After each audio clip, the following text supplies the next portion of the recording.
خرجنا وانسلخنا من الاتحاد واسسنا المنظمه هذه الجديده هو السبب نتاعها الرئيسي هو ان وقع تاسيس المنظمه الاخرى، وقع تحزيبها مش تاسيسها فقط. هذا علاش خرجنا اليوم نحن ماناش نرتكبوا نفس الخطا في المنظمه هذه، اذا نعتبروا ان الكلام هذايا هو فارغ من باب التشويه ومن باب الافتراء ومن باب الشيطان ايضا. هذا بالنسبه للانتماء، ما ننتمي حتى حزب وما عندنا حتى حزب دعمنا، واللي عنده ما يثبت يجي مرحبا اهلا وسهلا. لكن كي نقولوا الكلام راهو سهل برشا باش نراولوه، توا نزيد نقول توا كلام اخر معناها ربما نولي مسؤول عليه، ما مش لازم لا فايده معناها، خاطر برشا ناس يتكلموا ما يصير لهم شيء، وبرشا ناس اخرين كذا يتكلموا وترسلوا يبحثوا في الحبوسات. اذا هذه الحريات اليوم اخوتنا لابد ان نركزوا عليها برشا، مساله الحريات. واكبر دليل على هذا ما حدث يوم 1 ماي، راهي هذيك تنبيه، هذاك راهو انذار اللي تعرضنا له نحن في ساحه محمد علي يوم 29 ماي 2012، راهو هو نفسه تعاود يوم 1 ماي بنفس الطريقه وبنفس الهستيريا وبنفس الميليشيا ايضا، نفس الوجوه هما بيه. نحن وقتها قلنا راهو ميليشيا، الناس الكل كذبونا. اليوم اي ميليشيا الحمد لله الصحافه شهدت وقالت ميليشيا بتاع الاتحاد. اذا متى سيقع معالجه هالميليشيات هذوما، ومتى سيقع محاكمتهم، ومتى سيقع فتح بحث تحقيق في المسألة هذه حقيقي. هذه الأولانية. اثنين، أنا أتوجه بنداء إلى إخوتنا القضاة وإلى القضاء. نحن نريد أن يكون قضاء مستقل، قضاء يكون هذا القضاء هو مستقل، يخدم مصلحة البلاد أولا، ثم مصلحة الشعب ثانيا، ثم يخدم المصلحة العليا للوطن، ثم يكون عادل ويكون مستقل. نحن نحبوها كي يخدم. إذا اخوتي الاعزاء القضاة، انتم الان مسؤولون امام الله وامام الوطن وامام هذا الشعب على انكم تشوفوا هالاختراق هذا الموجود قدامكم توا في القانون وتبقوا ساكتين. راهو الساكت على الحق هو شيطان اخرس. هذا حقيقي، هذا هاو قدامكم كيفاش وقع تحريف فصل قانوني في مجال الشغل والناس كل ساكته. فهذا راهو نعتبروه ايضا ضرب الحريات وضرب الديمقراطيه والحريه وضرب مكاسب الثوره اللي جابت لنا الثوره كلها. وما نجم الا نشكركم ونشكر كل الخيانه اللي حضروا معنا اليوم، وبارك الله فيهم. الصحفيين اللي دعيناهم وحضروا بارك الله فيهم، والصحفيين اللي دعيناهم وما حضروش ايضا بارك الله فيهم. اما ان شاء الله تو يجي نهار ويعرفوا الحقيقه وقت اللي يبداوا بالفعل هم فرسان الحقيقه، تو يوليوا يبحثوا عن الحقيقه اينما كانت ولا تو يجيب الحقيقه. باذن الله راهي مسؤوليتكم وامانه عليكم انكم باش تنشروها بينها للشعب التونسي والى كل من يرغب في ذلك. وبارك الله فيكم. شكرا.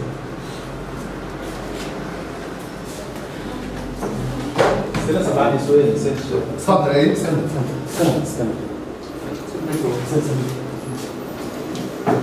كان ثم اسئله مرحبا بكم.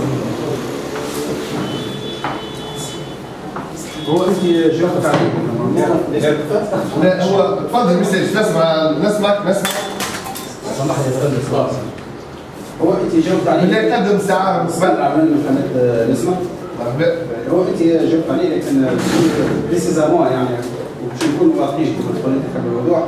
هناك اتهامات للمنظمه التونسيه للشغل، وانت قلت اللي نحن عندنا الاستقلاليه وما فما حتى ولاء، لكن اتهامات كل الاستذكار اللي انتم ضد ولاء لحركه النهضه وانتم اليد النقابيه للحركه، كيف تردون على هذه مجموعه الاسئله بكل صراحه كما عهدناكم انكم تجاوبوا بكل صراحه. بارك الله فيك على كل حال، مشكور خويا الغالي. بالنسبه لي انا على الاقل نحب ناخذوها على الاقل حتى ولو اخلاقيا بيناتنا انا من على المنظمه ومسؤول على المنظمه وكصحافي بشوق الحقيقه هذايا. انا ناكد وناكد لكل من يهمه الامر هذايا ان ما عندنا ولاء حتى اي حزب سياسي. هذايا يلزم الناس الكل نحبها تتيقن منه. هذايا اذا نحن نعتبر احنا مستقلين وسنعمل على الاستقلاليه، وراهو كل من يتبين وانه تحزب وينشد بفائده حزب سياسي داخل المنظمه تاعنا راهو باش يقع تعديته على مجلس التأديب او مجلس التربيه او اللجنه القانونيه الشرعيه اللي عندنا نحن نسميه نحن اللجنه القانونيه الشرعيه. رانا باش نعديو على القانون الشرعي ويقع مثلا فصلوا من المنظمه هذا الكل هو ما نجموش نفصلوا راهو السياسي على النقابي او النقابي على السياسي، راهو هو فما مجلس بين الزوز معناها خطوط الكبار هذوما اللي يلزم يمشيو بالتوازي مع بعض، لانهم منخرطين الاتحاد او منخرطين المنظمه هما في الحقيقه ينتميوا للاحزاب السياسيه وعندهم الاحزاب السياسيه بتاعهم، ما تنجمش تنفي هذا، لكن المقصد الرويد هو عندما يقع فصل ما بين العمل الحزبي السياسي وما بين العمل النقابي داخل المنظمه، كي يقع فصل بيناتهم راهو الامور تمشي بالكدا، اما كي تولي المنظمه خيمه نتاع حزب سياسي معين نمروا فيها مواقف، نمروا فيها اطروحات، نمروا فيها انشطه، نمروا فيها كذا، فهذا مش ممكن يصير في المنظمه تاعنا، وانتم ماذا بيكم زاد تشهدوا بهذا اذا كان تلاحظوا التوجه نتاعنا او انتمائنا او ان احنا قراب الى منظمه دون اخرى، نحن باذن الله وقتها انتم معناها نطلبوا ممكن في الحق هذا. ايضا نعاود نقول حاجه، نحن الدعوه هي مفتوحه الى كل الاحزاب السياسيه في تونس اللي هي شرعيه وقانونيه وما عندهاش احكام وراها من القضاء، لانه الحاجه الوحيده اللي تخلينا نحن ما نقبلوش ناس ينتميوا الى الاحزاب اذا كان الاحزاب هذه عندهم قضايا مطروحه او منشوره امام المحاكم، اللي هذوما الناس هذوما اكيد ما نقبلهمش، اما الانسان حزب سياسي معترف به قاعد ينشط فاهلا وسهلا بكل منخرطين الاحزاب السياسيه، لكن ديما التوصيه تاعنا هو لابد ان نفصل ما بين الحزبي وما بين النقابه. حزب تنشط في حزبك كما تريد كما تشاء، لكن عندما تدخل المنظمه هذه تطرح العمل النقابي النزيه البناء اللي هو باش معناها يخلي بلادنا تتقدم، ونحن كمنظمه اليوم عن خاطرنا ضد الاضرابات، نحن كنا ضد الاضرابات في وقت حكومه ترويكا، واليوم في حكومه مهدي جمعه نحن ضد الاضرابات ولا ندعو للاضرابات، لان الاضراب بالنسبه لنا نحن نعتبروه هو خط احمر مش ممكن ان نخطوا له الخط الاحمر هذا الا اذا كان استوفينا تمشي معقول نحن كمنظمه. ما هو التمشي هذا؟ حكينا عليه سابقا في الاعلام، نعاود مره اخرى، هل نحن كمنظمه اولا ساعه ندعو الى وقفات احتجاجيه خارج اوقات العمل، وهذه رانا عملناها في عديد المناسبات قدام البنك الافريقي مع عمال الاليه 16 وفي منظمه عملناها مع شريف اليزكي. وكانت ناجحه، نعم كانت ناجحه وجابت نتائج معناها والحمد لله. ثم بعد الوقفه الاحتجاجيه ندرسوا البوند الزرقاء وهو احتجاج، نوع من انواع الاحتجاج، ونعمل ما نوقفوش عمل. ثم بعد الوقفه الاحتجاجيه هذه انا نلتجئ الى تفقديه الشغل. نطالبوا العرف انه باش يجلس معنا ويتفاوض. اذا كان ما تمش نتعداو الى الوالي، سيد الوالي اللي هو المسؤول الاول في الجهه. يعمل لنا جلسه تفاوضيه. هذه المرحله الرابعه، المرحله الخامسه هي قضاء. لا التحكيم قبل اللي ندير التحكيم قبل القضاء، والتحكيم هو موجود حسب مجال الشغل لكن غير مفعل. اليوم نحن كمنظمه فعلنا التحكيم. وما معنى التحكيم؟ اي هو يكون فما حكم او لجنه من جهه العرف ولجنه من المنظمه وتحكم بعد ذلك على الطرفين في الخلاف الموجود بيناتهم وتخرج تقرير ملزم. ايضا قرارات ملزمه بالنسبه للتحكيم، نحن نحبوها تكون قرارات ملزمه للمنظمه وللعرف وللعمال تكون ملزمه. ثم بعد ذلك المحكمه الاداريه نلتجئ بك الملف هذاك الكل اللي اثثناه من وقفات احتجاجيه، من لبسانه كربان، من التفقديه، من الولايه، نأثث الملف هذا ونلتجئ الى المحكمه الاداريه، وعندما تحكم المحكمه الاداريه لفائدتنا او لضدنا نلتزم بذلك.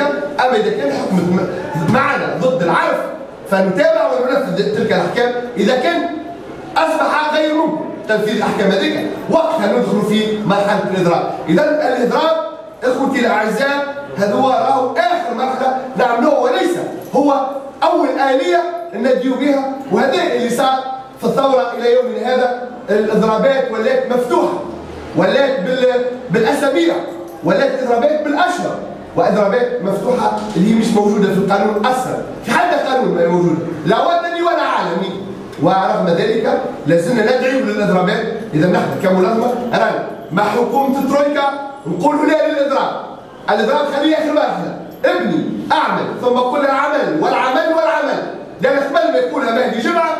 قلناها كمنظمه تونسيه شغل، قلنا العمل والعمل والعمل 3 مرات قلناها، واضح اذا؟ ثم نعملوا ونتعلموا ونحسنوا وضعنا ونضحيوا. اليوم ولات طلبات مشتة والطلبات غير معقوله، مش ممكن انك تطالب دوله وهي فاسده. وين الانتاج؟ الانتاج هو نقص. كيفاش طالب بزياده في الاجور والانتاج زاد القص برشا؟ انت طالب بالاجور وقت اللي فما انتاجيه، وقت اللي عرفت الانتاجيه بالزياده في الاجور فما انتاجيه تترفع في الاجر نتاعك. هذه معقوله، اما ان نجيو نعملوا ضربات من غير عناوين باش ندمروا بها اقتصاد بلادنا، نحن نرفض ذلك مع حكومه الترويكا، مع حكومه الجمعه ومع الحكومه الاخرى الجايه. شكون يعرفها منكم؟ فماش واحد يتكلم بالحكومه الجايه شكون؟ اذا نحن مع الحكومه الجايه رانا ضد الاضراب وسنبني ونعمل باذن الله. تفضل. لحظه بلا خلينا في الميكرو. شكون باش يتكلم؟ حط الميكرو اللي عايش. تفضل الميكرو باش يتكلم.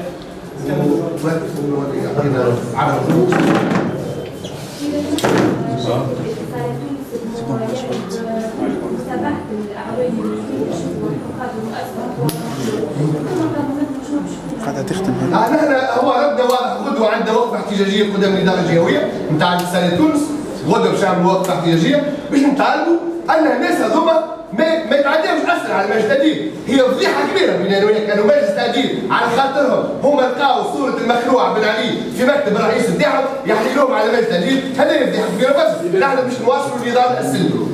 وقفتنا الاحتجاجيه قدام الاداره الجهويه تاع اتصالات تونس وقدام الاداره المركزيه تاع اتصالات تونس، وسنطالب اولا الكف على هرسله هالخيان هذوما والمناضلين هذوما، والكف ايضا على احالتهم على مجلس التأديب، ومش ممكن تلقى حل.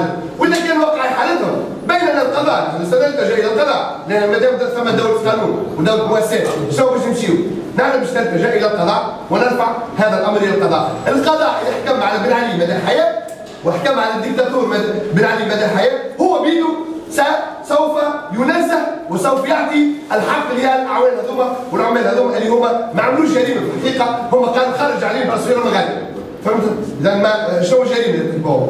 لان هذا اذا سنواصل بالاحتجاج السلمي، ثم بعد ذلك سنقدم قضيه للمحكمه باذن الله. اذا لازم من المفروض سنطالب بتعديل مع مجلس التأديب رئيس المصلحه الذي حق تصوير المخلوع مع الثوره.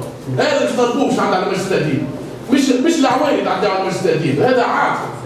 هذا السيد رئيس مصلحه مسؤول في مؤسسه وطنيه حاط تصوير المخلوع، شو حاب يقصد بها؟ انه يحب يرجع معناها النظام القديم ولا شو الحكايه؟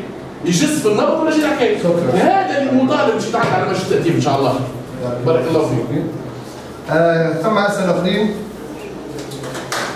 اذا نرفع الندوه ومشكورين على الحضور، بارك الله فيكم ومشكورين.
الكروم غادي يحلوا بلا خليهم. لا من غير الكروم. من غير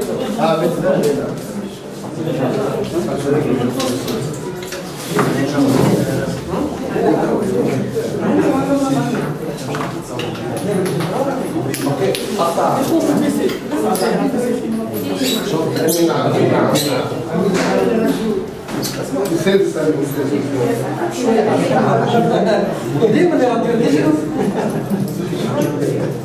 أنا جيت في الآخر كله بعد ما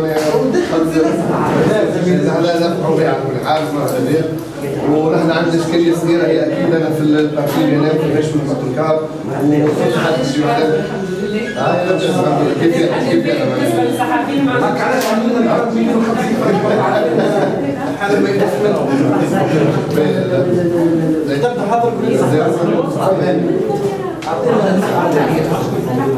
محمد نصر العبيد الامين العام في منظمه قلت ان الرقعه هي سريه تم تسليم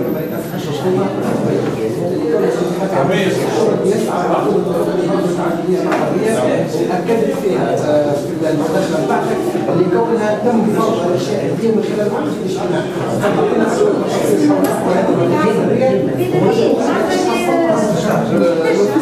حصلنا عليها وقع تنزيلها في موقع الالكتروني بتاع الاتحاد العربي للشغل تقريبا بضع ساعات.